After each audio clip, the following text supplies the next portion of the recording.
Muy buenos días, pero también pueden ser muy buenas tardes dependiendo del lugar en el que ustedes se encuentren. Bom dia, boa tarde, dependendo do... Les doy la bienvenida a todas las personas que se conectan al cuarto y último día del segundo Congreso de la Red Latinoamericana de Seguridad Incluyente y Sostenible, Desafíos de la Seguridad en Tiempos de Crisis Múltiples, organizado por la Fundación Friedrich Ebert en alianza con Foreign Affairs Latinoamérica, el diario El Espectador y Es Global. En este momento estamos transmitiendo por Facebook Live en las cuentas de FESCOL y en la de nuestros aliados. A quienes se conectan a través de Zoom y están llegando ahorita a la sala, les recuerdo que contamos con la opción de traducción simultánea a inglés y portugués, activándola con el botón ubicado en la barra inferior hacia el lado derecho en el icono Interpretación. Es importante que lo activen para poderlo escuchar en el idioma que quieran hacerlo. También les recuerdo que pueden hacernos llegar sus comentarios o preguntas a través del chat de Zoom o en la caja de comentarios en Facebook durante cualquier momento del panel. De igual forma, les recuerdo que pueden participar del evento a través del hashtag Segundo Congreso FES Seguridad en todas las redes sociales.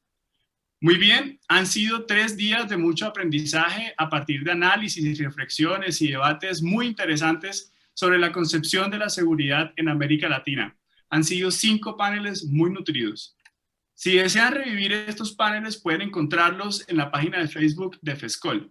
Y vuelvo y les hago un aviso técnico. Recuerden activar el módulo de interpretación aquí en Zoom. Bueno, cumpliendo con nuestra programación, a esta hora damos inicio a la jornada de la mañana del cuarto día del segundo Congreso de la Red Latinoamericana de Seguridad Incluyente y Sostenible, con el panel número 6 denominado Estados Unidos y América Latina. ¿Qué viene después de las elecciones? En este panel nos acompañarán varios panelistas de muy alto nivel, entre estos Adam Isaacson de la Oficina en Washington de Asuntos Latinoamericanos, WOLA, Arlene Tigner, profesora de la Universidad del Rosario, Rebeca Chávez del Inter-American Dialogue y Mariano Aguirre de la Universidad de Deusto, miembro asociado del Chatham House y miembro de la Red Latinoamericana de Seguridad Incluyente y Sostenible. Este panel será moderado por Cristina Birke Daniels, directora del proyecto Red Latinoamericana de Seguridad de la FES y representante de la FES en Colombia. Para mí es un placer volver a saludar a Cristina. Cristina, muy buenos días y tiene usted la palabra. Muchísimas gracias, Isaac. Buenos días a todos y todas que nos siguen en esta interesante discusión el día de hoy. Casi no creo que ya es el último día de lo que ha sido un congreso fantástico y muy inspirador.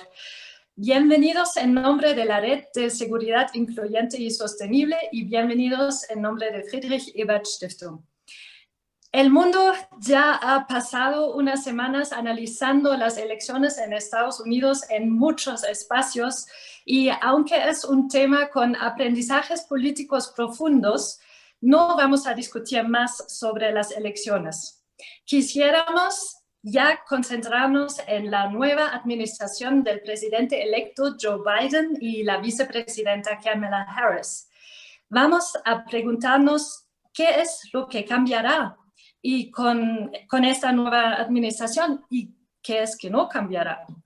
¿Cuál es la visión de la política exterior y de la defensa de ambos y ambos conjuntos? ¿Qué tan progresistas serán sus políticas? ¿Y cuáles son sus puntos focales en términos globales? ¿Cómo impactarían en el multilateralismo hemisférico? ¿Y qué acento darán a las políticas que interesarían más a la región, como la lucha contra el crimen organizado internacional o la crisis de cambio climático? Ustedes quizás ya se han dado cuenta que tenemos un panel de lujo con expertas y expertos muy destacados en las relaciones entre Estados Unidos y América Latina, y con trayectorias académicas, políticas y de asesoría profundos reconocidos. Ahorita les voy a presentar más cuando cada uno hace su presentación. Sus hojas de vida también se encuentran en los documentos del Congreso. Todos son miembros muy activos de nuestra red de seguridad incluyente y sostenible y para eso les agradezco mucho. También merecen los estadounidenses un reconocimiento especial porque están aquí con nosotros en uno de los festivos más importantes, el Día de la Familia, el Thanksgiving. Para empezar, quisiera invitar a Rebecca Chávez de Inter-American Dialogue, que se desempeñó como subsecretaria adjunta de Defensa para Asuntos del Hemisferio Occidental.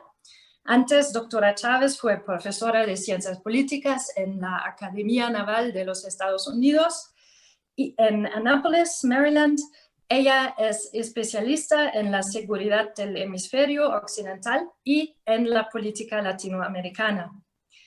Ella ha estado muy cercana de la campaña de Kamala Harris, aunque hoy nos va a hablar en capacidad personal. Creo que nos tiene algunos insights muy cercanos de ella y de las campañas.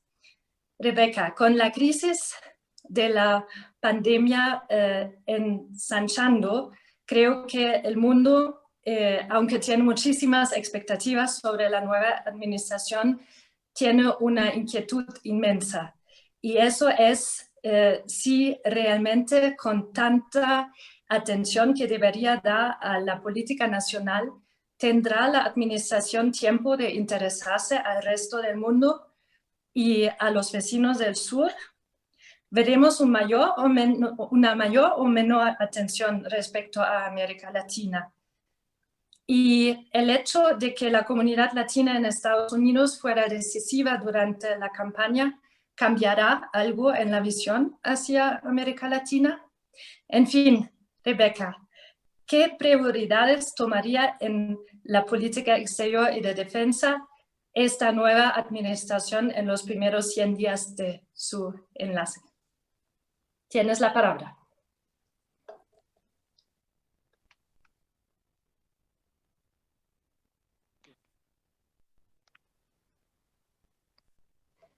¿Puedes poner el micro, por favor?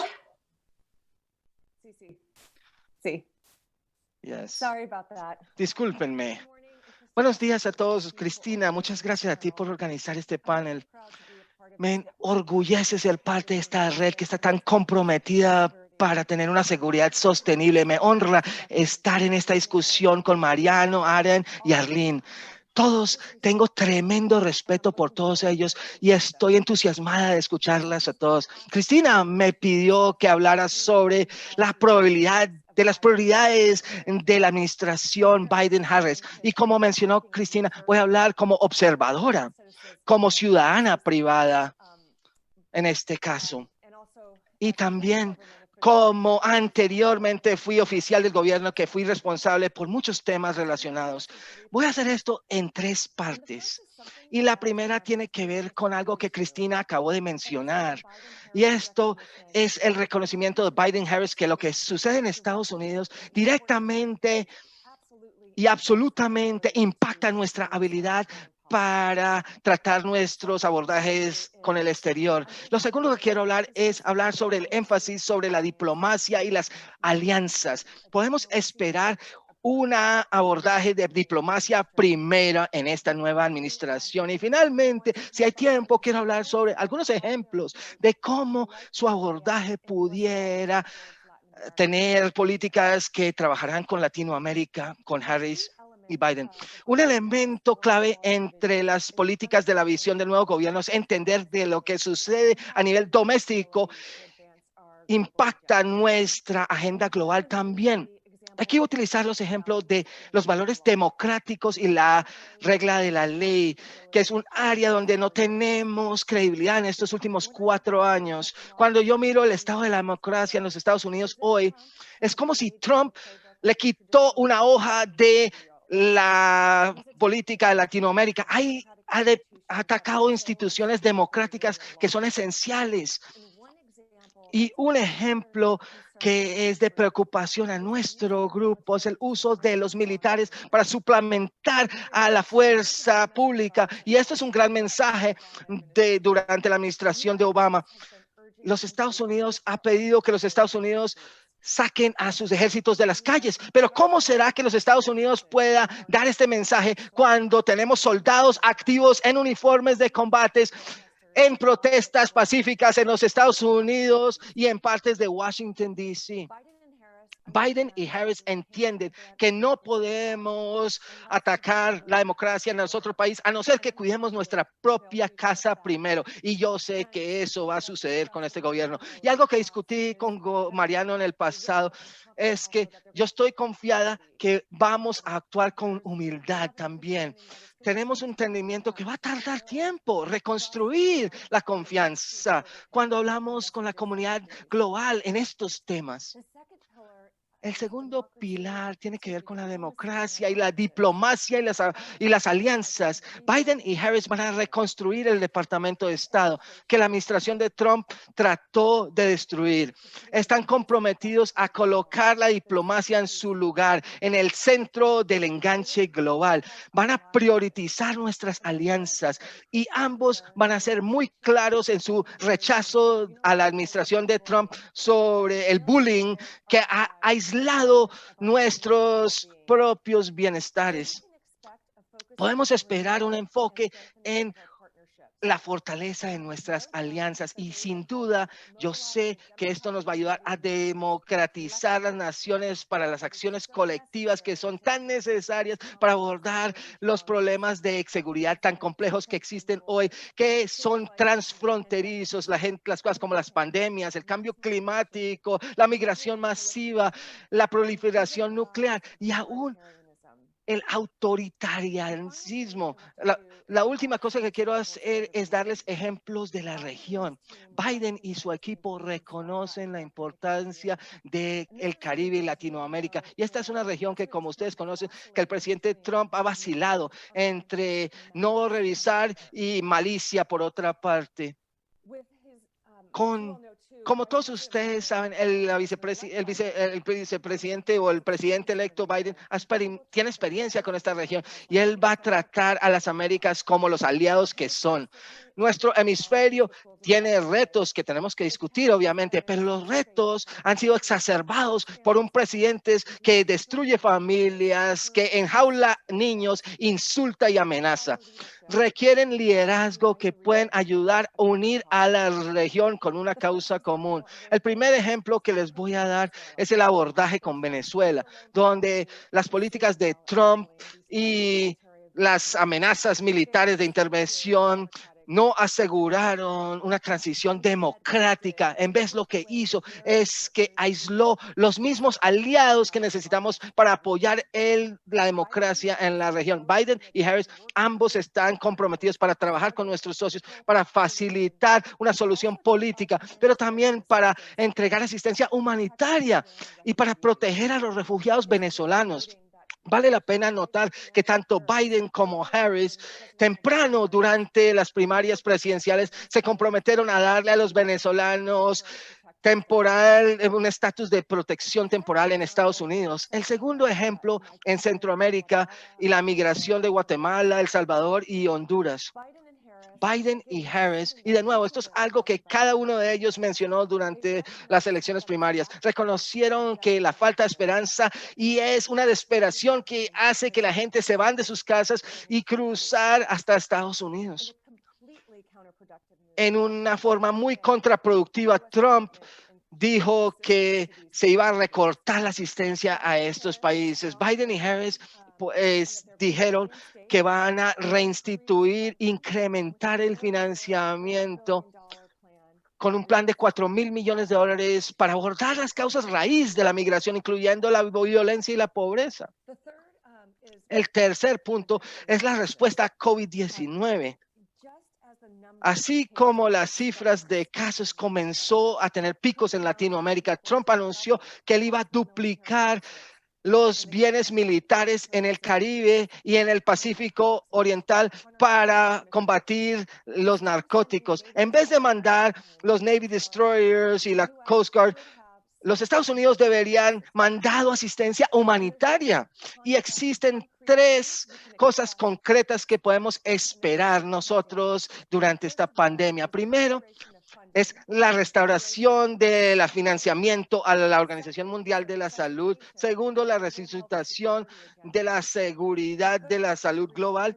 Y tercero, regresar a la colaboración transfronteriza con México y Canadá, algo que vimos que se deterioró durante esto y con gusto podemos discutir esto más adelante. La cuarta y última cosa que quiero mencionar tuvo que ver con la promoción de la democracia en la región. Lo que hemos visto, Trump le ha dado a los de la derecha un pase libre que con nuestras democracias cuestiona la legitimidad de los Estados Unidos cuando hablamos sobre los temas más importantes. Hemos escuchado mucho de Trump sobre Ortega y Maduro, que tiene razón ahí, pero se silencia cuando hablamos sobre los gobiernos de Bolsonaro, de Hernández o los de la derecha.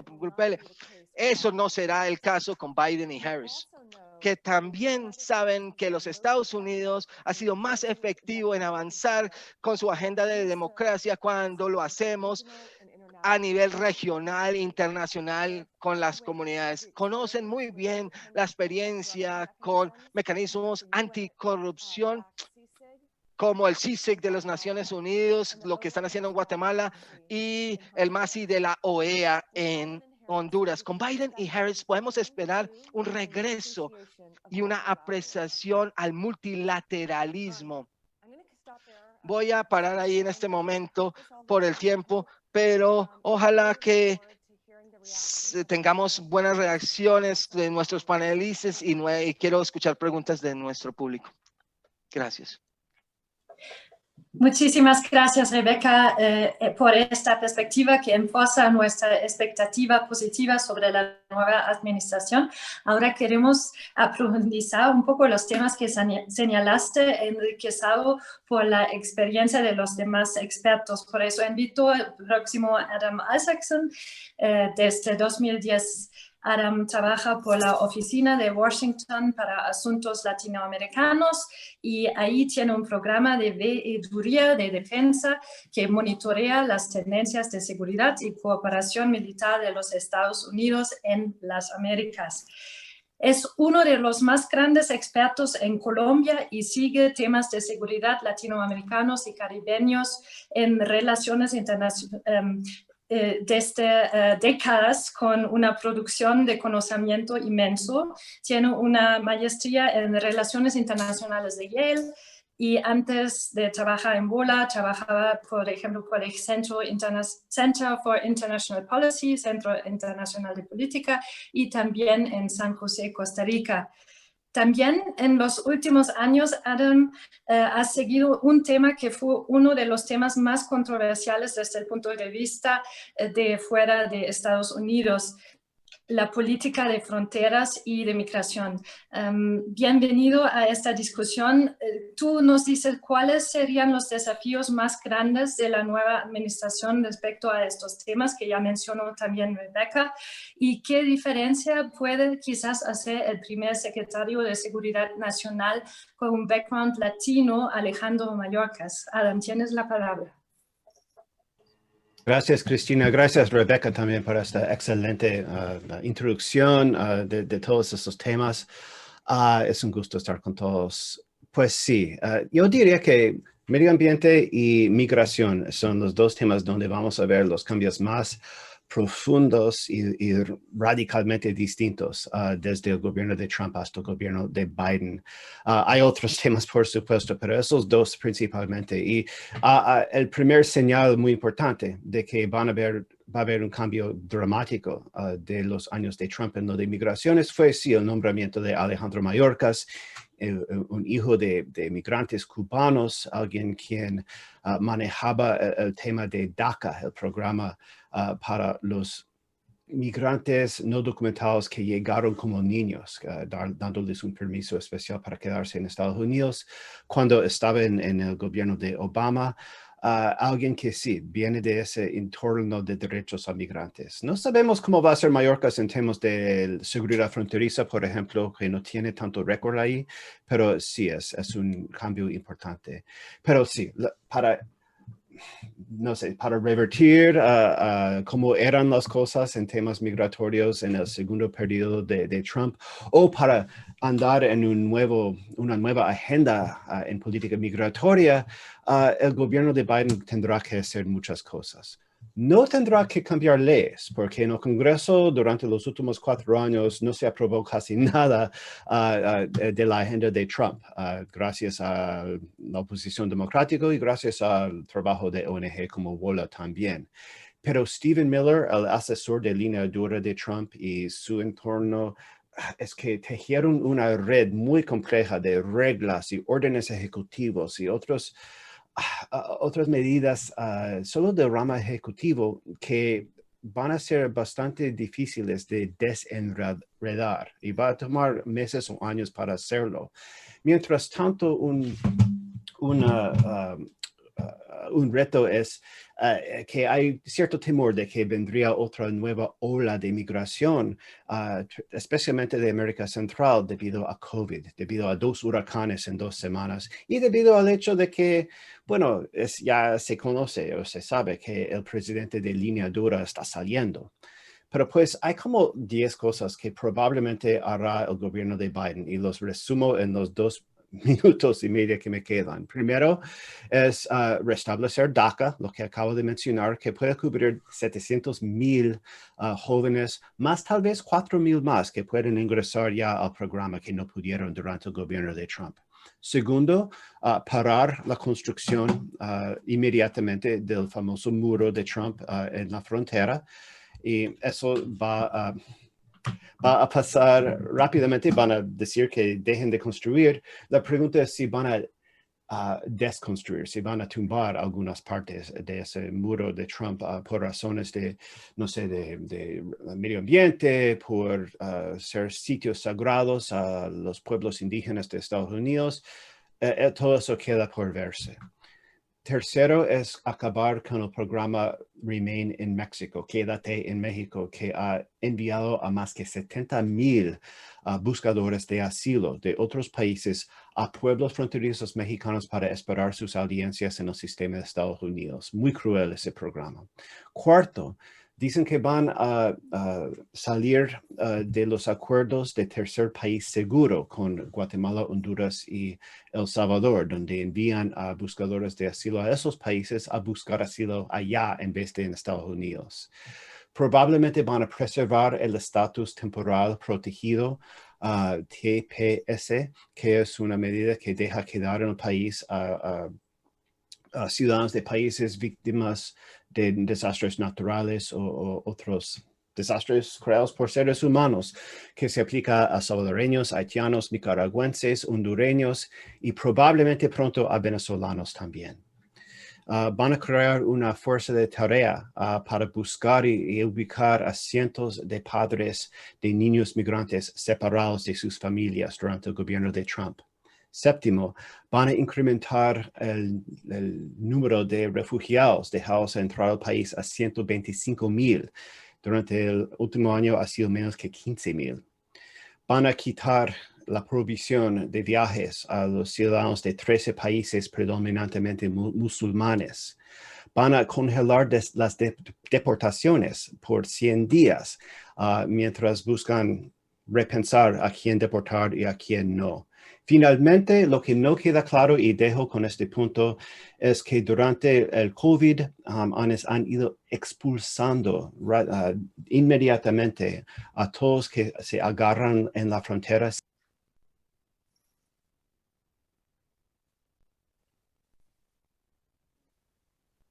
Creo que se cortó el audio de Adam Isaacson. Si no vuelve, Adam, ¿ya estás? Si no sigue volver. Te escucho bien. Te escucho bien. ¿No me escuchan? Ahora sí.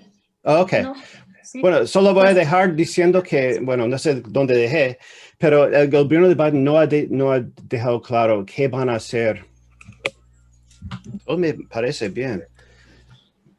Ok, no ha dejado claro qué van a hacer con esa prohibición o esas expulsiones automáticas en el régimen de COVID-19, los que tal vez llegan buscando el asilo, no ha dejado claro qué va a hacer. Y no sé si me escuchan, pero con eso les dejo y gracias por dejarme ir sobre tiempo.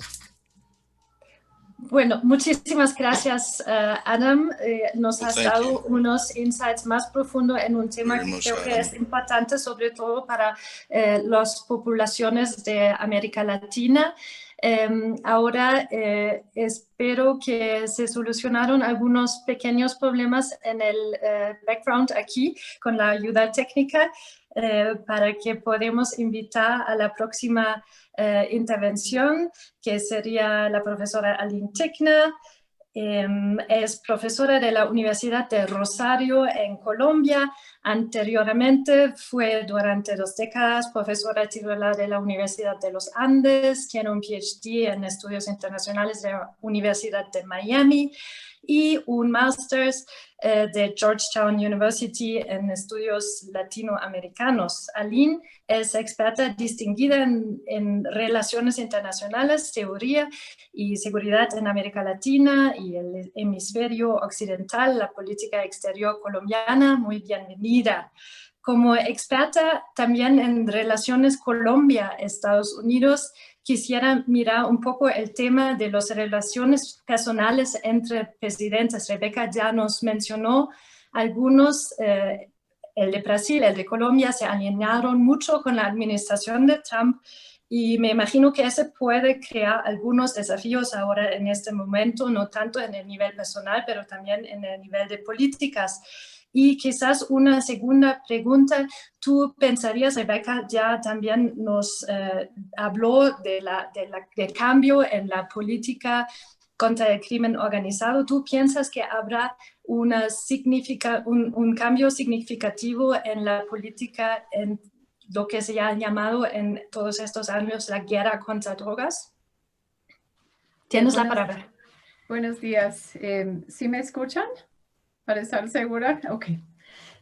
Voy a tratar en los 5 minutos iniciales a plantear 4 temas. El primero tiene que ver con algo ineludible en el contexto colombiano sobre el cual venimos discutiendo durante las últimas semanas, que es la controversia generada en torno a la participación de miembros del partido del gobierno colombiano, el Centro Democrático, y de su embajador en Washington en la campaña electoral a favor de Trump, y su liderazgo de la nominación de Mauricio Claver Carone para presidir el BID.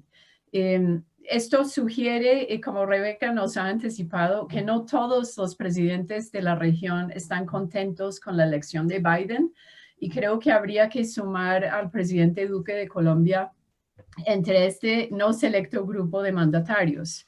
Hemos discutido mucho en estos días sobre los posibles costos y la cuenta de cobro que podría venir sobre todo del Partido Demócrata, pero sin ahondar en esto, lo que quiero dejar de presente nuevamente es que no todo el mundo apoyó la candidatura de Biden en las elecciones presidenciales, y el mandatario colombiano pues es uno de estos.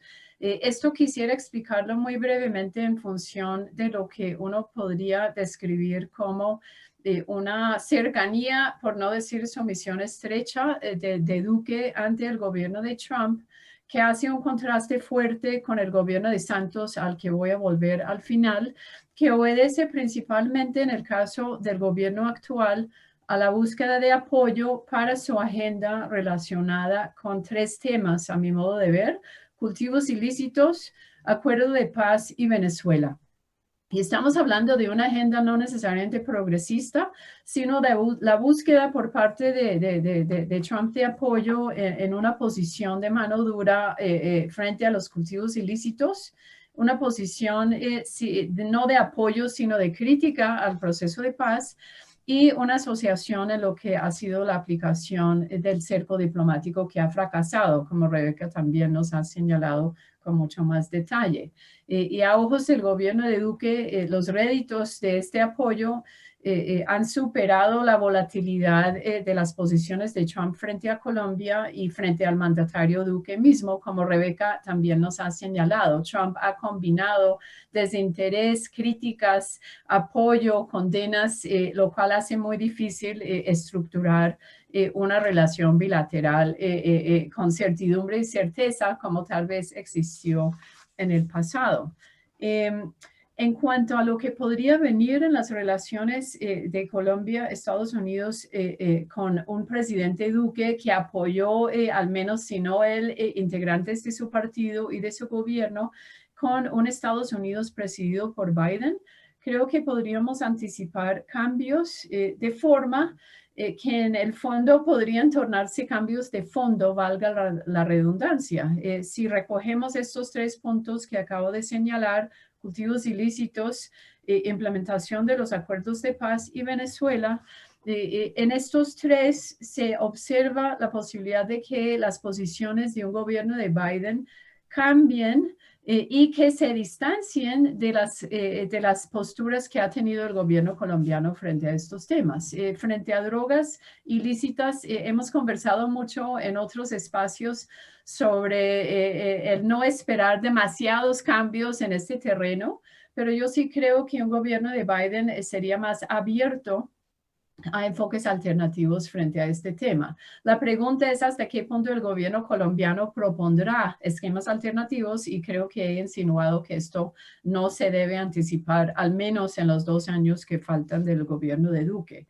En el tema de la implementación de los acuerdos de paz, realmente Estados Unidos bajo el gobierno de Trump ha sido el único país que ha apoyado la letargia colombiana frente a la implementación. Y yo creo que es de esperar, dado el apoyo estrecho que brindó el gobierno de Biden, de Obama, en el cual Biden fue vicepresidente al proceso, que vamos a retornar a un apoyo al proceso y al apoyo también de quienes en Colombia defienden la necesidad de implementar la paz.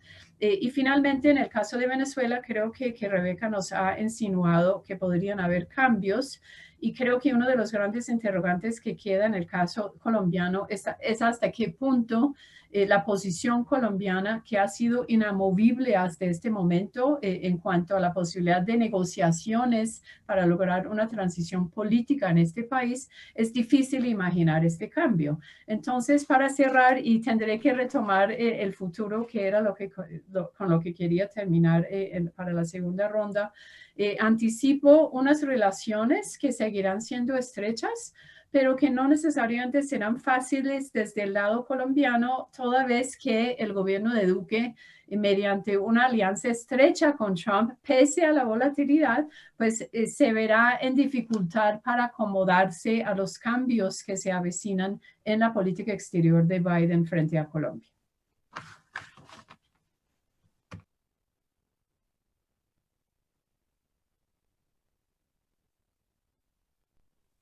Cristina, micrófono.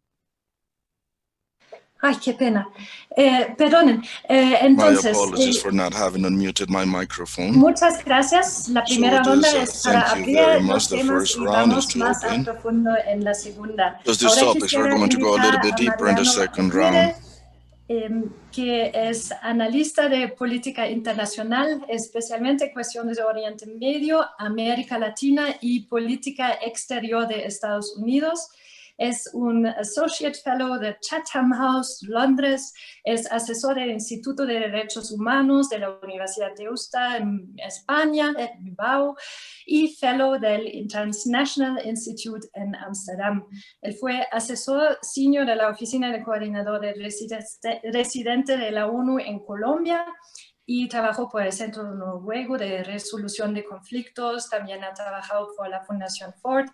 Y es autor y coautor de diversos libros. El último es de interés especial porque se llama Salto al Vacío, Crisis y Declive de Estados Unidos.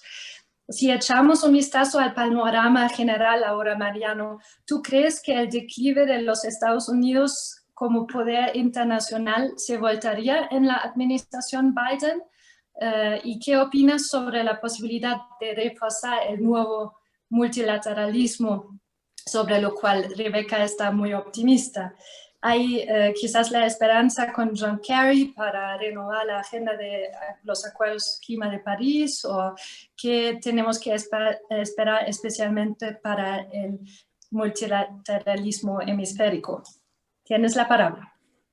Sí, muchas gracias, Cristina. Es un placer estar en este debate también con Arlene, con Adam, con Rebeca y contigo.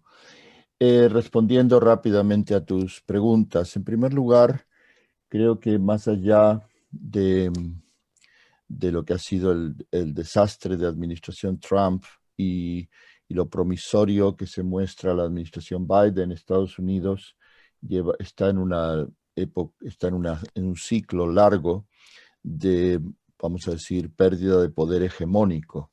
De hecho, ha sido muy interesante ver durante el nombramiento hace 2 días atrás del presidente electo Biden, cuando presentó aparte de lo que va a ser su gabinete en seguridad nacional, en inteligencia. Fue muy interesante ver que había de forma casi, yo diría, manifiesta, esto se relaciona también con tu pregunta sobre el multilateralismo, donde los que intervinieron claramente dejaron en claro que Estados Unidos va a volver al sistema multilateral cooperando con otros países. Nadie habló de dominación, nadie habló de hegemonía. Sí que se habló de recuperar liderazgo. Esto yo creo que es una necesidad de todo gobierno por el momento en Estados Unidos de hablar del liderazgo. Y es posible al mismo tiempo que ese liderazgo, no es posible, perdón, me corrijo, es cierto que, por ejemplo, desde muchos países se pide ese liderazgo a los Estados Unidos. Otra cosa que podemos discutir es si Estados Unidos tiene y sigue teniendo la capacidad. Yo creo, por sintetizar mucho mi opinión sobre esto, que Estados Unidos puede jugar un papel muy importante asumiendo que va a compartir y que ya tiene que compartir poder en el sistema internacional con potencias fuertemente en ascenso como China, con potencias que están retornando como Rusia, con potencias emergentes que suben y bajan en su poder regional, como es el caso de Brasil, el caso de Sudáfrica, el caso de la India, el caso de Turco o indonesio. Y al mismo tiempo porque hay una multiplicidad de actores internacionales que ya no es, digamos, el sistema internacional de hoy, que no son solo los estados, sino también las organizaciones multilaterales, las empresas, las organizaciones de la sociedad civil, las iglesias, los medios de comunicación, y también actores internacionales que no nos gustan, como por ejemplo el crimen organizado. En todo este panorama es inevitable, no es un problema de que Estados Unidos quiera o no quiera, sino que es un problema de adaptarse a vivir en un mundo en donde va a compartir poder. En este sentido, creo que es promisorio que las primeras declaraciones, las primeras indicaciones de personalidades, asesores y del mismo presidente Biden y Kamala Harris durante la campaña, en textos que han escrito, etcétera, si bien, insisto, se habla de volver a tener ese liderazgo, se insiste en a su vez compartir poder. Esto es muy interesante porque creo que lo podríamos catalogar como el asumir un papel de post-hegemonía para los Estados Unidos. Si recordamos, el presidente Obama también empezó a hablar de esto en su primera presidencia, y por los ataques muy fuertes que recibió por lo que se llaman los que no creen en el declive de Estados Unidos y los que lo veían como un loser, un perdedor, antes de que el mismo Trump empezara a hablar de eso, Obama bajó el tono de este discurso. Pero esa narrativa está presente. Todos aquellos que tengan, yo creo, una aproximación, vamos a llamarle real y realista, incluso, a la situación de Estados Unidos en el mundo, va a asumir que esto está cambiando y que ya ha cambiado. Respecto de lo que tú mencionabas antes de terminar, sí creo que es muy promisorio que esté John Kerry al cargo de la cuestión medioambiental, en la medida que la cuestión medioambiental toca muchos otros temas de los que estamos tratando aquí. No es solo el medio ambiente, es el medio ambiente y la explotación por el crimen organizado, es el medio ambiente y la regulación de las empresas, es el medio ambiente y los desplazamientos interiores, y es el medio ambiente y los refugiados, y es el medio ambiente y las guerras. Por todas estas razones, creo que va a ser de gran dificultad, como dijo antes Arlene, pero al mismo tiempo creo que es promisorio, y ya solo haber visto la forma en que se están nombrando, a quienes se están nombrando, y yo diría la formalidad, nos muestra ya un gobierno más austero, menos histriónico y menos corrupto, por supuesto, que el de Donald Trump, y también en la política internacional. Gracias. Muchísimas gracias. Creo que y la experta han aprofundizado los temas y puesto algunas cosas que seguramente Rebeca quisieras reagir. Y yo quisiera añadir también una pregunta mía para profundizar uno de los temas que cortábamos, pero que es, creo, también central por la región. Y eso es un poco el tema. Mariano dijo que países esperan un liderazgo de Estados Unidos también en el ámbito multilateralismo, pero creo que va más allá hacia un rol de moderador de la paz, tanto en el caso colombiano que quizás también en la solución de la crisis venezolana. Y allí mencionaste trabajos humanitarios en la que va a concentrarse quizás la administración. Yo quisiera preguntar, ¿sería eso bastante? ¿O habrá quizás también en este ámbito de la diplomacia más cosas que deberían cambiar o que van a cambiar y cuáles podrían ser? Ahí quizás también quisieras un poco contarnos sobre cómo cambiará la relación también con Cuba dentro de América Latina. Muchas gracias, Rebeca. Y luego vamos a entrar también en discusión con los demás expertos y después abrimos para nuestros invitados que pueden también poner preguntas. Gracias, Rebeca.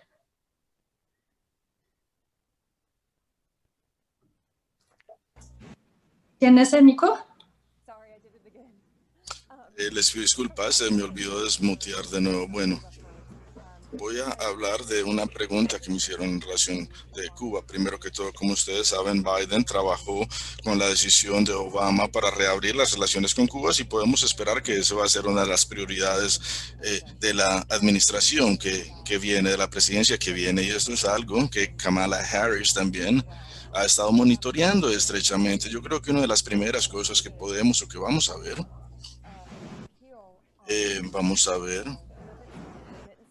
que se van a remover los límites de los giros hacia Cuba y las prohibiciones de viaje de los cubanos hacia Cuba. Algo que el equipo de Biden ha entendido es como la administración, como las decisiones de la administración de Trump fueran contraproductivas. Y tuvieron un gran impacto. Su mayor impacto fue en el sector privado, en la clase empresaria, las personas que supuestamente Trump y Mauricio, Marlene mencionó a Mauricio, algo que ellos decían, apoyaban. Bueno, yo estuve en Cuba hace como año y medio, bueno, digamos más bien hace 2 años, y me encontré con muchas mujeres, jóvenes empresarias que estaban empezando sus negocios, habían invertido todo lo que tenían en estos negocios.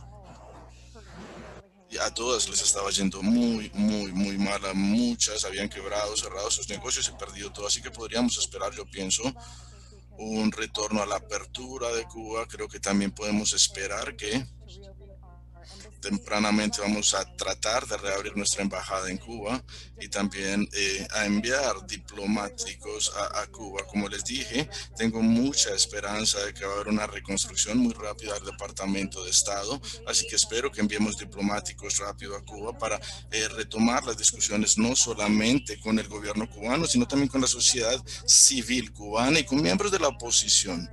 Y así que de nuevo siento mucho optimismo en relación a la política de los Estados Unidos en relación a Cuba.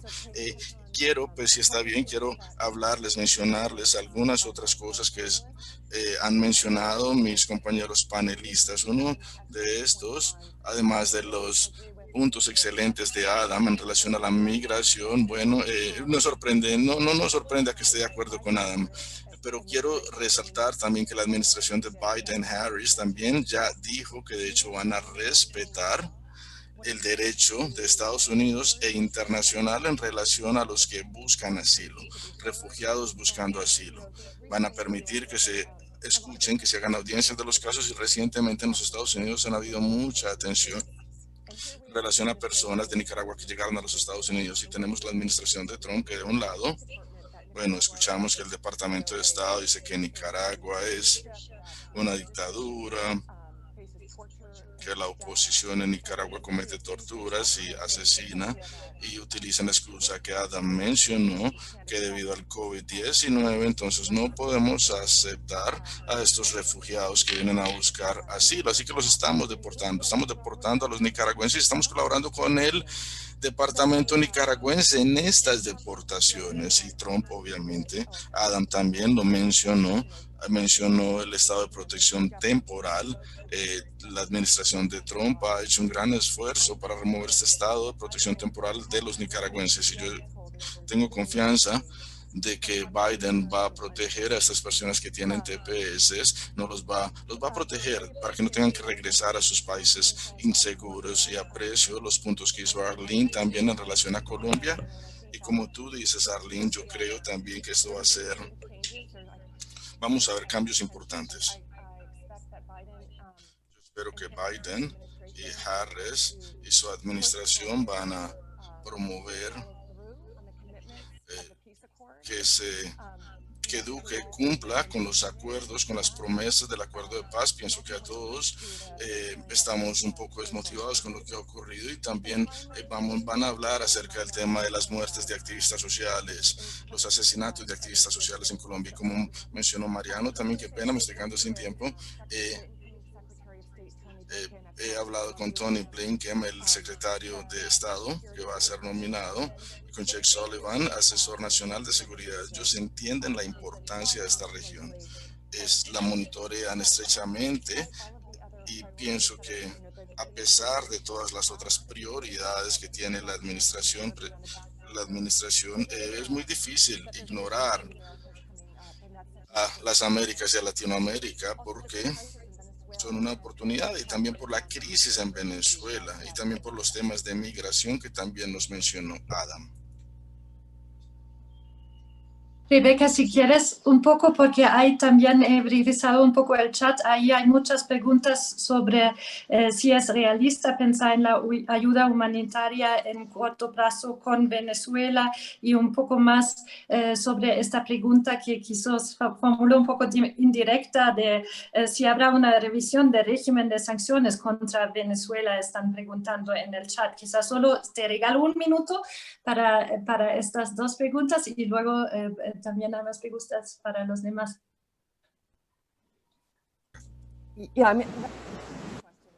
Sí, son muy buenas preguntas. Como les dije, yo creo que la administración que viene va a entender muy bien, entiende muy bien la importancia de organizar nuestra propia casa primero. Pero eso no excluye mirar los temas de la política externa también. En el caso de Venezuela, Biden ha hablado de la importancia de trabajar y apoyar a los países que están recibiendo a los refugiados venezolanos. Él también está monitoreando muy estrechamente la crisis en Siria. Va a estar peor la crisis de Venezuela que la crisis de Siria. Así que estoy pensando la pregunta de ayuda humanitaria. Creo que fue el abril pasado en el cual se hizo un gran esfuerzo de llevar ayuda humanitaria a Venezuela. Esa fue una movida muy política. El Comando Sur lideraron este esfuerzo, pero la manera en que se presentó fue como un enunciado político en apoyo de Guaidó.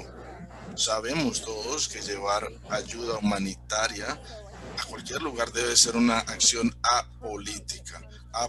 Así que pienso que va a haber un enfoque más sólido en relación a la ayuda humanitaria. Y no les digo que esto es fácil, pero podemos esperar que Biden y Harris van a trabajar con los países de la región en esto.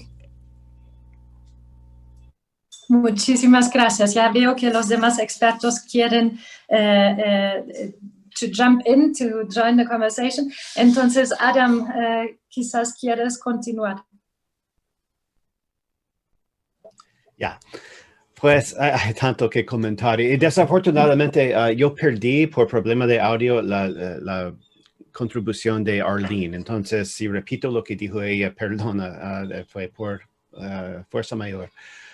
Yo veo, como dije, hay dos cosas donde veo un gran cambio en la política de Biden, lo de migraciones y lo de medio ambiente. En lo de medio ambiente, Biden ha prometido no solo nombrar a John Kerry, pero reingresar al Tratado de París y realmente empezar a hablar de nuevo de reducir el carbón y dejar en el largo plazo de usar los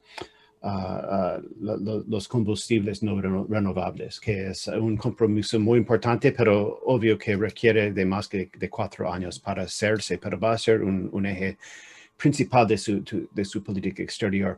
Donde veo cambio más modesto, importante, pero modesto, es en derechos humanos, anticorrupción y el tema de relaciones cívico-militares o programas que alentan a militares de jugar papeles de policías, como mencionaba Rebecca. Sí, va a haber un cambio de tono muy importante, pero soy un poco escéptico de cuando realmente llega el momento de recortar ayuda a Juan Orlando Hernández o a Nayib Bukele o al mismo AMLO en México, por un tema de derechos humanos o corrupción o por un tema de uso no idóneo de los militares como policías. No sé si realmente van a congelar o recortar ayuda militar en esos casos, especialmente en el caso de México, donde están metiendo a los militares en tantos papeles internos, pero es un país con que compartimos una frontera de 3,000 kilómetros, principal socio, fuente de tantas drogas, socio comercio, fuente de tantas drogas, etcétera, y donde están casi medio muertos siempre para mantener una relación militar, como acabamos de ver en el caso de General Cienfuegos. Difícilmente puedo ver más que un cambio de tono en estos temas. En cuanto a Colombia, sí, el apoyo al proceso de paz es otro cambio importante, pero modesto. Sí, vamos a escuchar más expresiones de apoyo al proceso de paz. Vamos a escuchar más presiones sobre el gobierno de Duque para que lo implemente más, especialmente en lo que tiene que ver con la presencia estatal en territorio. Los programas de estabilización que maneja el señor Archila sí van a recibir mucho más apoyo, pero no veo, por ejemplo, al gobierno de Biden decidiendo apoyar plenamente la JEP, los tribunales de justicia transicional, y no queda claro si van a quitar al partido FARC y los miembros FARC que están portándose bien de la lista antiterrorista. Hay unos pasos que siguen difíciles de imaginar. Puedo estar equivocado. Donde no veo mucho cambio, creo que es en la política antidrogas. Sí van a poner más énfasis en lo territorial, en hacer llegar gobierno y Estado a zonas poco gobernadas, pero si el gobierno de Duque, por ejemplo, empieza a fumigar, llena los requisitos de la Corte Constitucional para reiniciar el programa de erradicación aérea, el gobierno de Biden ayudaría en financiarlo. No van a empujar tanto, no van a regañar si no lo hacen rápidamente como hizo Trump, pero sí apoyaría en tal programa. Va a seguir en el presupuesto antinarcóticos de Estados Unidos gran componente de apoyo a la erradicación forzosa. Y por supuesto a la interdicción. No va a cambiar para nada la presencia de la DEA en Colombia. Todas esas cosas van a seguir más o menos iguales. Y perdóname si Arlene acaba de decir eso y no lo escuché.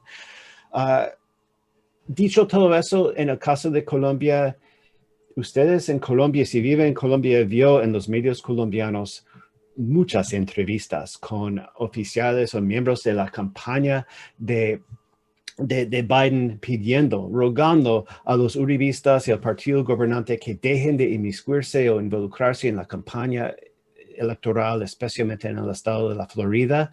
No dejaron de involucrarse y hay poco amor entre el Partido Demócrata y el Partido Centro Democrático en este momento.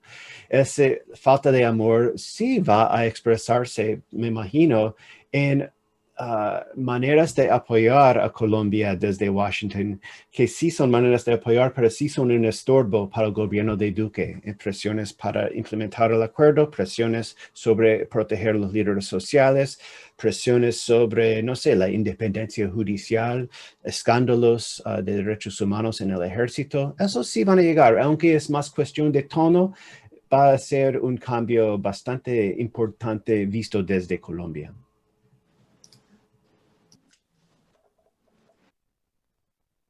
Muchas gracias. ¿Me escuchan? Sí. Muchas gracias. Adam.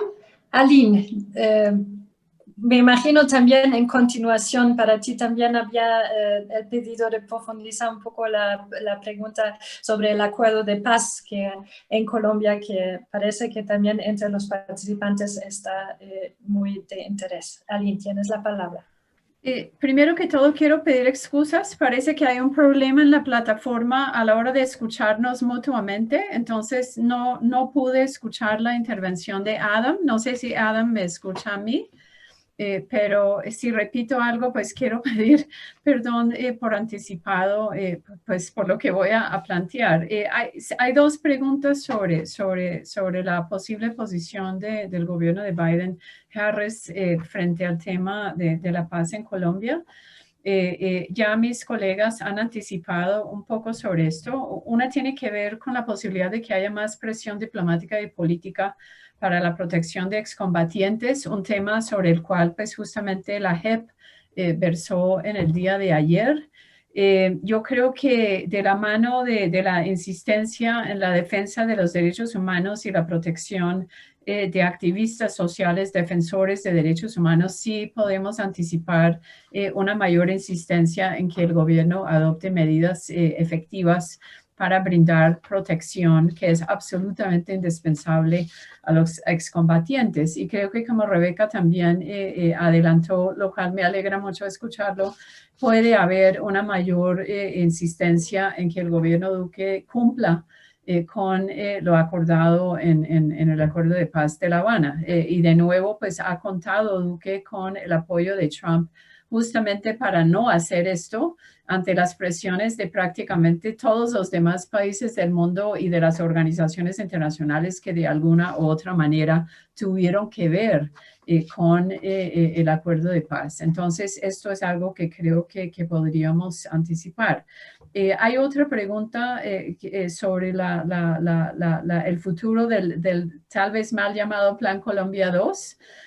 Yo creo que esto es un proyecto que realmente gira más en torno a la inversión directa extranjera por parte de Estados Unidos y al combate al crimen organizado, mucho más que al desarrollo integral de Colombia. Yo creo que por un lado es de esperar que, como hemos visto en las cifras recientes, la ayuda estadounidense para Colombia va a mantenerse en los mismos niveles, y con Adam pues hemos conversado ya sobre esto en otros eventos. Más o menos se observa una continuidad en los niveles de ayuda, incluso durante Trump, que buscó recortar ayuda a muchas partes del mundo, incluyendo Centroamérica. En Colombia esto no ha ocurrido, pero sí podríamos anticipar que el énfasis de las ayudas podría cambiar levemente, ¿no? En este sentido, yo sí creo que vinculado a la necesidad en la que va a insistir el gobierno entrante en la implementación de los acuerdos, sí podríamos ver una asistencia más orientada a los requerimientos del acuerdo de paz y al desarrollo integral del país, más que a los requerimientos del gobierno Duque en este momento, que en muchos sentidos se alejan de lo que son los planteamientos de ese acuerdo. Y esto creo que para quienes hemos defendido la necesidad de construir la paz en Colombia podría ser algo importante. Veo que tengo un instante más para agregar un punto adicional que me faltó cuando inicié. Simplemente en la línea que Rebeca ha planteado de recuperar algunos elementos de política exterior que se han perdido. Yo sí creo que la experiencia del gobierno Obama con el gobierno de Santos sí da indicios de lo que podría ser una relación bilateral robusta y basada en un asocio estratégico. Además de los temas convencionales de esta relación, se sumó el apoyo de Estados Unidos al proceso de paz y se sumó una diversificación de la agenda bilateral para incluir incluso lo que yo llamaría una asociación estratégica basada en actividades conjuntas de los dos países en términos de cooperación internacional en seguridad en terceros. Y esto sí creo que marca para una relación de Estados Unidos con socios latinoamericanos menores un paso muy significativo en el reconocimiento sino de la igualdad pues, de los países, que la asimetría es muy marcada en estas relaciones, sí de cierta paridad y cierto asocio que es novedoso en la política exterior estadounidense hacia el hemisferio, y que yo anticipo sería interesante recuperar con el gobierno entrante, y habrá que esperar a ver hasta qué punto Duque pues, está abierto o no a esta posibilidad. Muchísimas gracias, Aline. Invito a Mariano para ver si tiene comentarios. Sí, rápidamente dos cuestiones. Una, siguiendo la cuestión de Colombia, creo que hay otro aspecto que de alguna manera el gobierno de la administración Biden y Harris van a tener que tomar alguna decisión sobre esto, aunque sea quizás menos conocido. Es un tema que hemos trabajado, por ejemplo, con Adam Isaacson, que es lo que se llaman los planes de estabilización, los planes que tiene el gobierno de Iván Duque para llevar el Estado a esas zonas de Colombia amplias, 30-40% del país, donde no hay presencia del Estado o la presencia del Estado es parcial. Esos planes de estabilización, que no es la primera vez que en Colombia se van a hacer, siempre han adolecido, han tenido el problema de ser muy militares y poco civiles, por ponerlo en una síntesis. Y es un desafío muy grande, yo creo, para Estados Unidos, el decidir qué es lo que va a hacer a la hora de, si puede, influir sobre el gobierno Duque en que esta vez no se haga y no se vuelva a hacer lo mismo que se hizo antes. Quiero decir que seguramente va a haber colaboración militar, va a haber asesoría militar, pero cuando en los mismos Estados Unidos, en los mismos manuales en Estados Unidos se ha revisado, después de las malas experiencias en Afganistán y en Irak, se han revisado este tipo de operaciones llamadas de estabilización civiles militares, que se terminan siendo, como digo, muchas veces más militares que civiles, sería muy importante ver qué posición va a tomar el gobierno Biden sobre esto. El segundo punto que quería señalar muy brevemente es mucho más amplio, retomando algo que comentó Rebeca al principio, que ha sido expresado por el presidente ahora electo Biden en la campaña electoral, lo expresó en un artículo en Foreign Affairs hace unos meses atrás, es la idea de promoción de la democracia, crear una alianza de democracias, especialmente como un bloque democrático para, digamos, no confrontarse de manera áspera como lo hace Trump, pero sí de alguna manera en lo que pueda ser una confrontación de influencias, por ejemplo, con China. Creo que aquí también se va a encontrar Estados Unidos con algunos problemas. Primero, y lo digo en concreto hacia la región, China, por ejemplo, ya tiene puesto un pie muy fuerte en la región en algunos países. Es muy paradójico, por ejemplo, un país como Colombia ya lo tiene, siendo ese aliado que se ha explicado en esta sesión. Y pienso que hasta cierto punto no va a ser fácil para la nueva administración crear esa especie de alianza de democracias, porque ya hay países que ven, gobiernos, estados que ven que de alguna manera tienen que ser pragmáticos, pueden llevarse muy bien como lo han hecho tradicionalmente con esa sumisión que hablaba Arlene Tickner a Estados Unidos, pero al mismo tiempo abrir nuevos frentes con nuevos aliados internacionales económicos o eventualmente, llamémosle, geopolíticos, como puede ser China, o podría ser países europeos, o puede ser Irán, o pueden ser otros países. Y la segunda cuestión, en un segundo, sobre la cuestión de la democracia, es que efectivamente va a ser complicado, como mínimo, para la administración Biden cómo mantener un equilibrio cuando el problema ahora no es entre democracia y dictadura, sino es entre democracias, o sea, son gobiernos elegidos, pero que son a su vez muy autoritarios. Por lo tanto, formalmente, ¿cómo hacen para criticar a un presidente como Bolsonaro, que es elegido, que puede llegar a ser reelegido, que goza de una alta legitimidad y que al mismo tiempo es altamente autoritario? Y esto creo que es otro desafío para la nueva administración.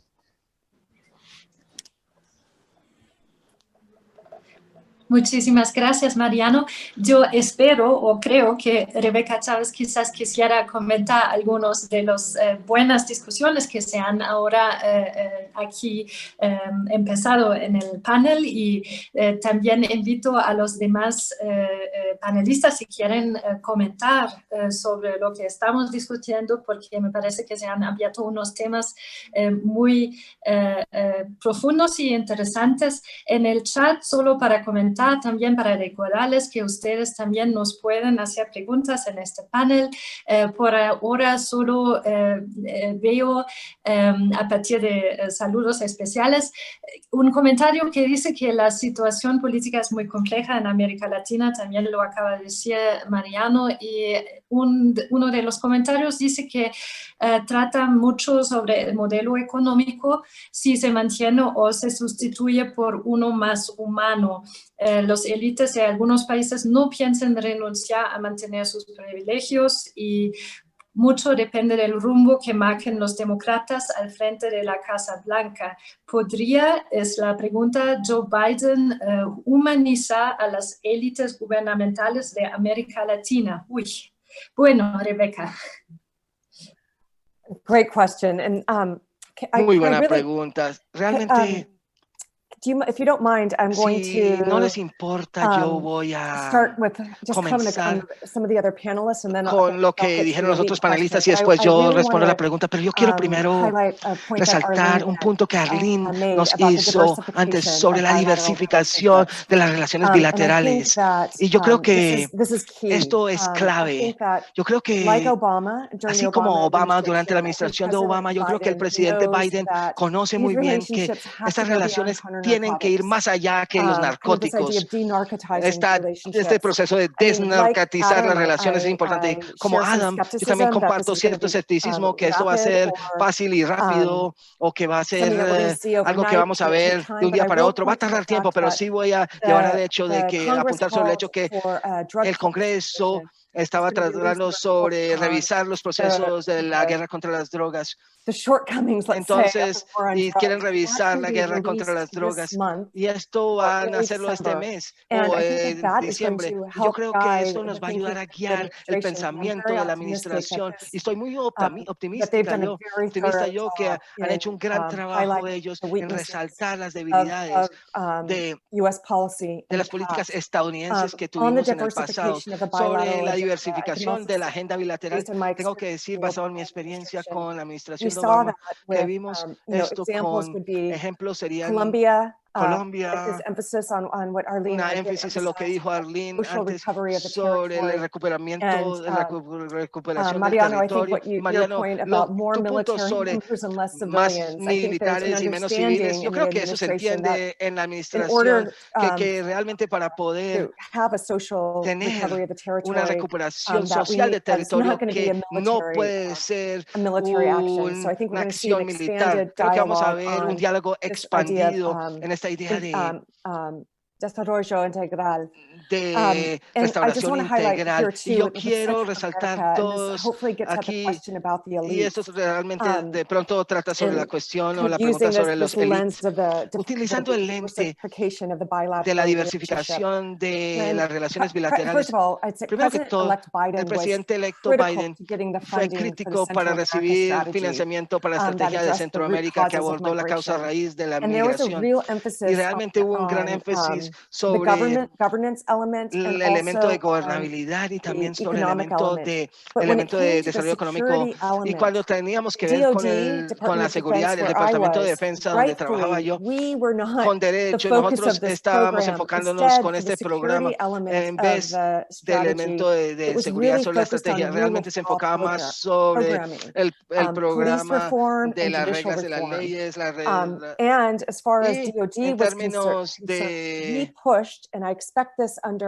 Y yo creo que vamos a ver esto también durante la administración de Biden y Harris, there are other elements of the defense Existen otros relationship other elementos en than las relaciones de traditional defensas, counter-narcotics train and equip funding, aparte such as de defense financiamiento de institution building. narcados, And mejor which I would argue crear is as instituciones. Y yo important. argumentaría And I que es think we're igual de going to importante see el a Estado de greater Derecho y emphasis etcétera. Y on vamos a ver un these mayor sorts of énfasis sobre este programs. tipo de programa. And I didn't get to the elites there. Y realmente no llegué There's a an la pregunta de understanding las in the Biden élites. administration when it comes to Entiende la Central America, administración de Biden cuando hablamos of sobre the factores role sociales of y the el rol elites and de sort of los the, élites. how would I say, sort of ¿Cómo the diría esto? Como que reluctance when it comes este rechazo cuando tiene que certain ver con if you look at ciertos Biden's grupos. plan Si for miramos Central el plan de America, Biden this para $4 billion Centroamérica, war, son $4.000 millones year para plan. el plan. It's not a big piece of that is going to Una be gran parte de esto va a ser reforms when it utilizado comes para to reformas the role en of the términos elites. del rol de los So I élites. encourage folks to look that up. But, Entonces, por I favor, will turn it revisen over cómo es now el to programa, my- pero ahora voy a dejar que mis counterparts and colleagues. colegas también comenten.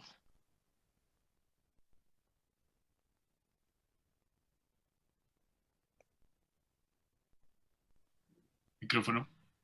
Lo siento, se me cayó allí el audio. No sé por qué me escuchan, ¿verdad? Bien, muchas gracias. Ok, tenemos una Sorry, I lost pregunta. you for a minute. Sorry, I can hear you now. Perfecto.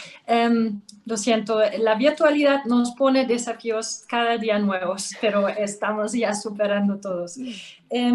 Una pregunta que está allí. Muchísimas gracias. Creo que vamos a discutir más. Tengo una pregunta concreta para Mariano, pero pido a los demás expertos, cuando quieren intervenir, que me señalan para Adam y Aline.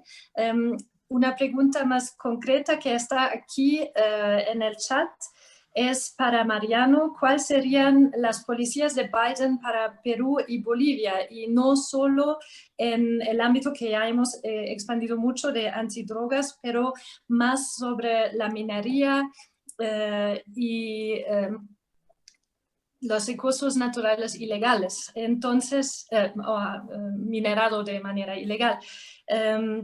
Y hay una pregunta más para Rebeca. Durante el tiempo en funciones del Ministerio de Defensa, ¿no se trabajó por fortalecer los ministerios de defensa en América Latina? Y eso es más importante que el DoD se ocupe de justicia. ¿Por qué? Entonces, vamos a escuchar a Mariano, luego Rebeca, y los demás me señalan si quieren participar. Sí, muchas gracias por la pregunta. Sinceramente, creo que a esta altura, a este momento, es difícil contestar una pregunta específica sobre países específicos, como el caso de Perú y Bolivia, en el tema de explotación minera y la tala de bosques, de árboles, como menciona la persona que ha preguntado.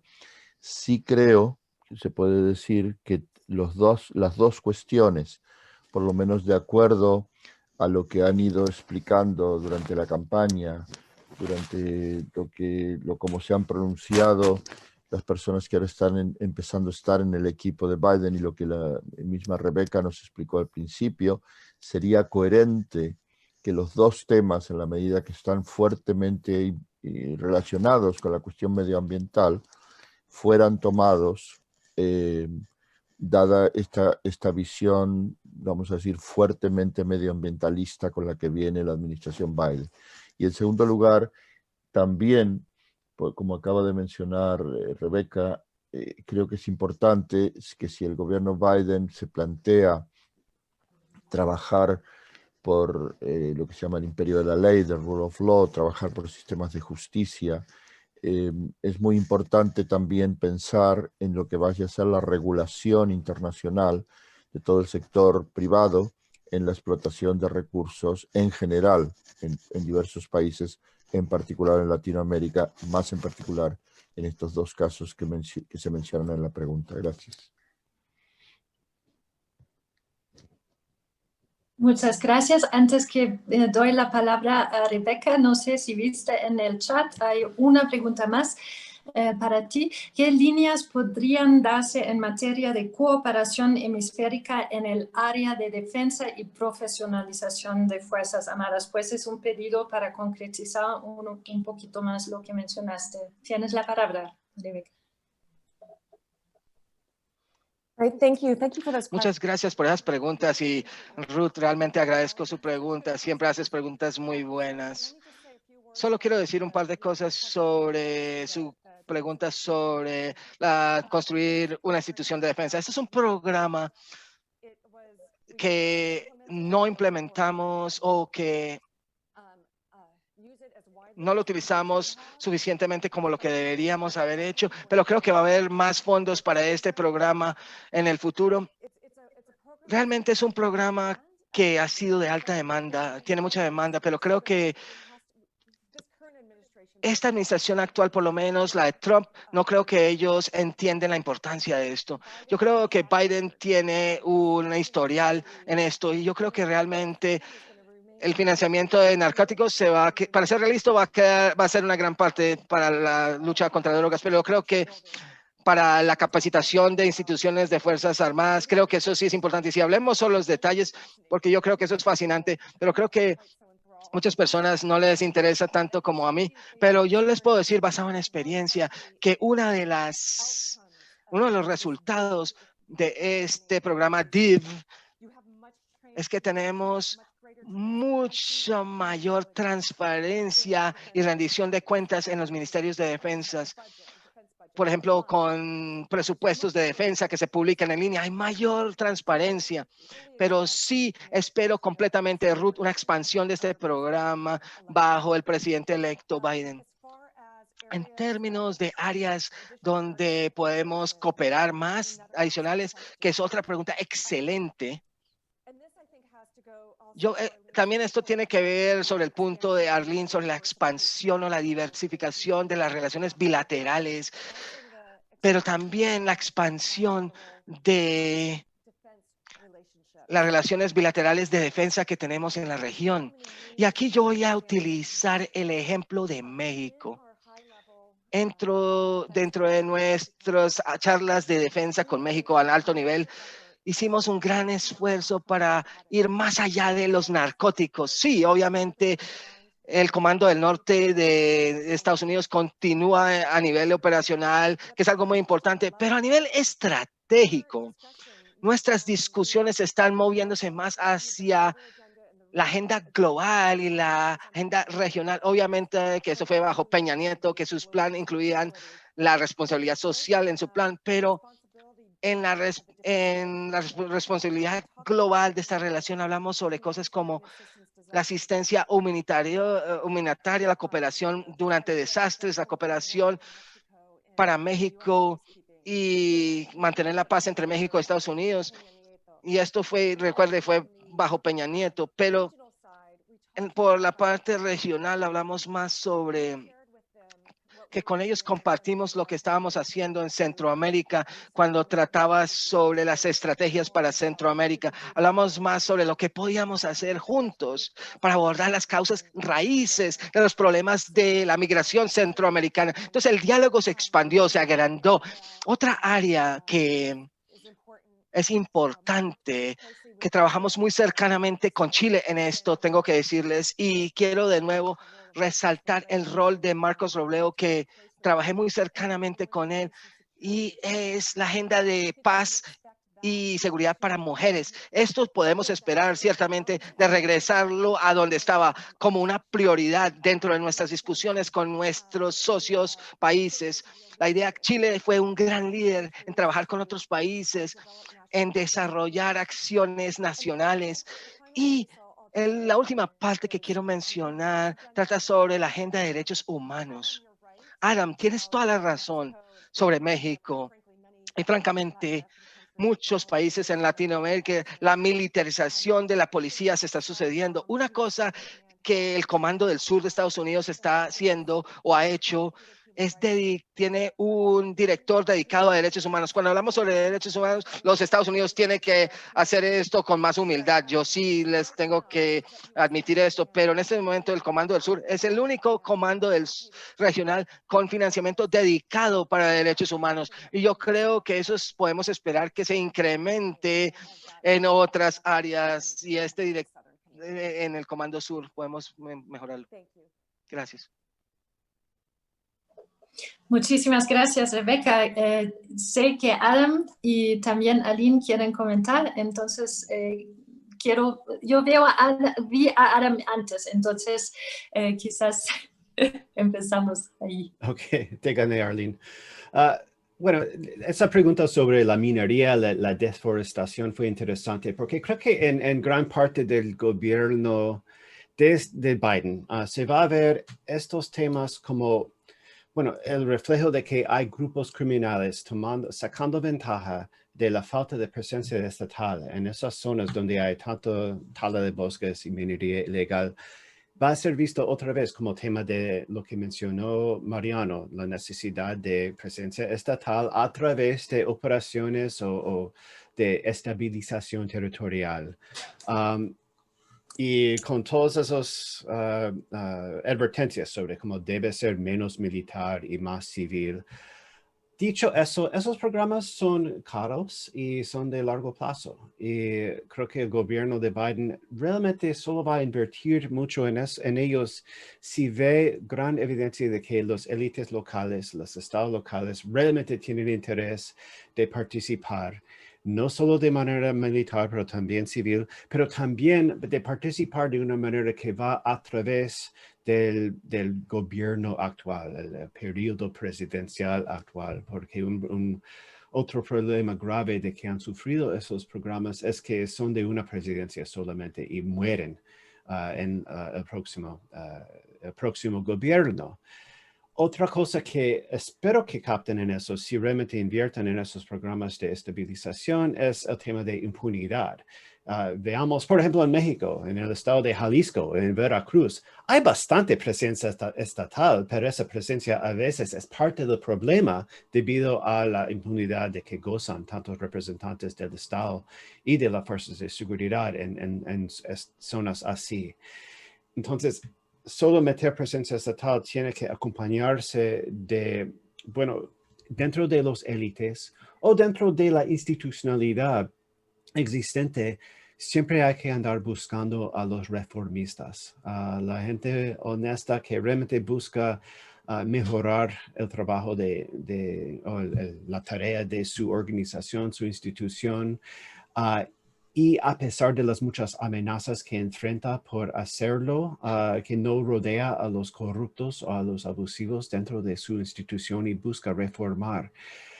La experiencia del CICIG en Guatemala fue algo muy importante, como mencionaba Rebeca, fue algo muy importante como ejemplo. Se preguntaba si el gobierno de Biden se puede moralizar o algo así a los élites. Creo que la CICIG fue un buen ejemplo de cómo hacerlo.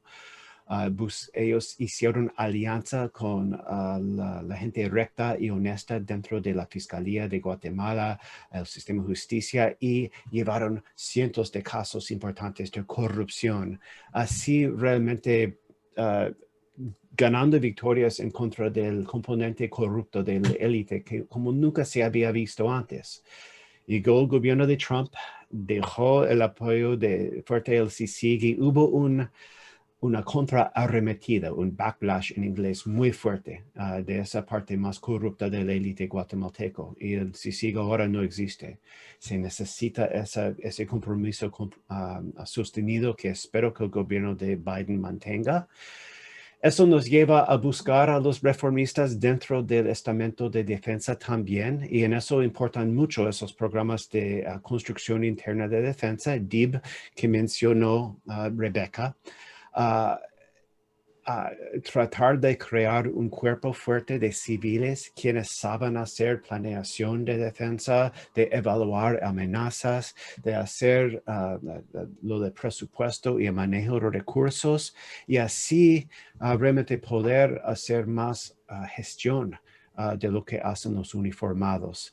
Otra vez, eso requiere de muestras claras de compromiso de los mismos élites. Entonces, hay algunos países donde esos programas de construcción institucional de defensa no van a prosperar y van a tener que escoger bien. En el gobierno de Obama habían programas importantes, como bien le puedo contar Rebeca, en Guatemala y en Colombia, y creo que en un tercer país, no me acuerdo dónde, pero es muy importante.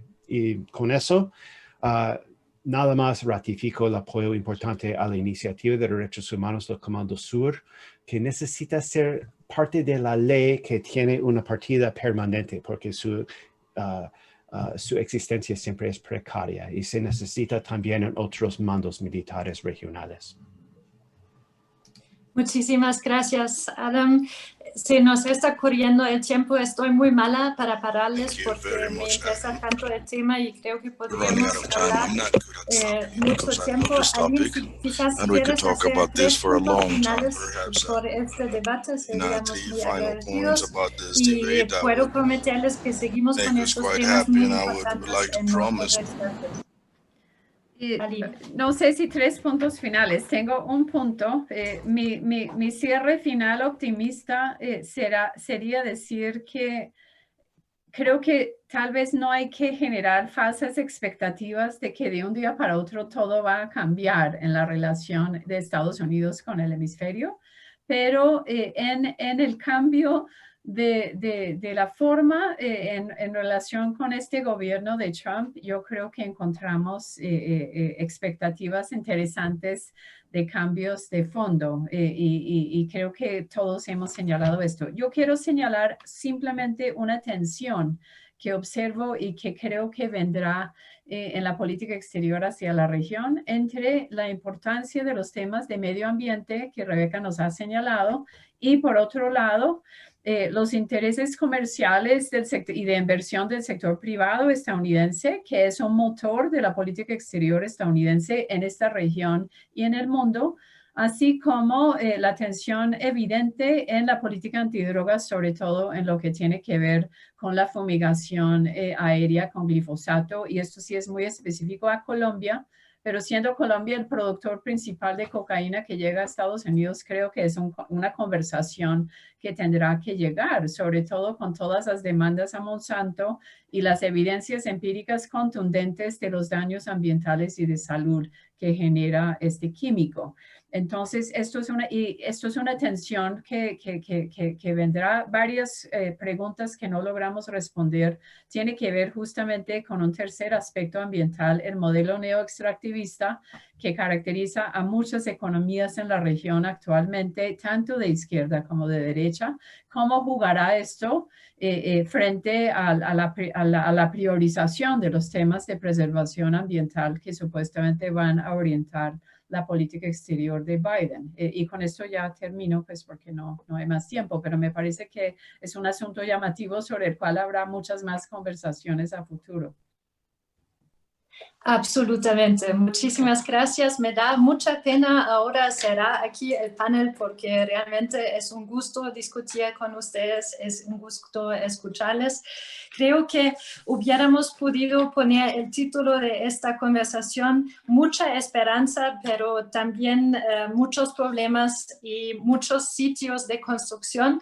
Espero que son sitios de construcción mutua porque creo que como ha mostrado este intercambio, es muy enriquecedor este diálogo de las dos partes del hemisférico y creo que tenemos muy claro en qué ámbitos esperamos unos cambios a lo mejor y Rebeca nos has dado también las pistas muy concretas en las cuales vamos a trabajar conjuntamente. Te agradezco a todos los panelistas y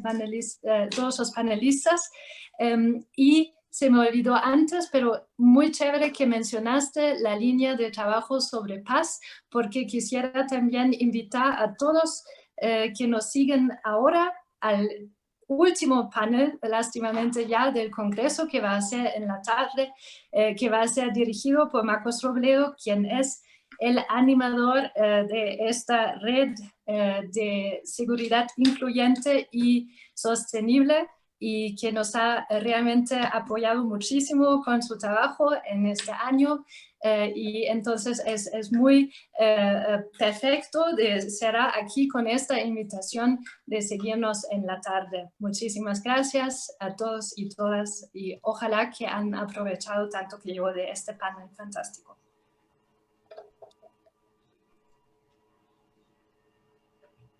Gracias, Cristina. Gracias a todos los colegas. Muy bien, sin duda las elecciones en los Estados Unidos representan nuevos escenarios para América Latina en diferentes ámbitos como el político, el ambiental, el comercial y claro, en materia de seguridad. Muchas gracias Cristina Birke Daniels, moderadora de este panel, a nuestras expertas Arlene Tigner y Rebeca Chávez y a nuestros expertos Adam Isaacson y Mariano Aguirre, participantes del sexto panel Estados Unidos y América Latina, ¿qué viene después de las elecciones?